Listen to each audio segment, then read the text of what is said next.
దీని పేరు ఆస్ట్రిచ్ అమ్మా. ఇది ఇంకోటి కాదు, ఇది ఆస్ట్రిచ్ అంటారు. ఇది ఆస్ట్రిచ్.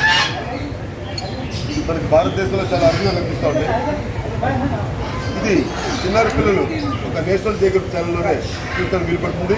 లేదా సౌత్ ఆఫ్రికా పోయినప్పుడు కానివ్వండి, లేదా యుఎస్ వాళ్ళు ఎప్పుడైతే యూనైటెడ్ స్టేట్స్ పోతారో అక్కడ కూడా ఎక్కువ పోయి ఉంటూ ఉంటాయి. ఇది భూమి మీద నివసించే పక్షుల్లో అతి వేగంగా పరిగెత్తే పక్షి. అదేవిధంగా పెద్ద పెద్ద యానిమల్స్ కూడా దీన్ని అటాక్ చేయాలని భయపడుతుంది, ఎందుకంటే దాన్ని సేవ్ చేసుకుంటారు అనమాట. దీంట్లో గొప్పతనం ఏంటంటే ఆడపక్షి గుడ్లు పెట్టి మాత్రం వెళ్ళిపోతుంది. దాని ప్రక్రియ నుంచి మొత్తం మగపక్షే దాన్ని గుంట తీయటం, ఆ గుంట్లో గుడ్లు పెట్టించడం, దాని సంరక్షణ అంతా కూడా మగపక్షే తీసుకుంటాం. దీనికి ఉన్న ప్రత్యేకత అది.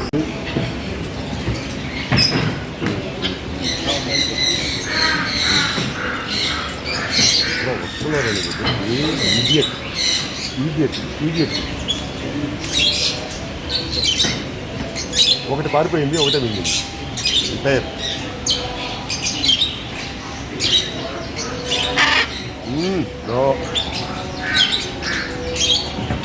ముక్కుతో ఎక్కుతుంది, ముక్కుతో చిన్నది కూడా ముక్కుతారు.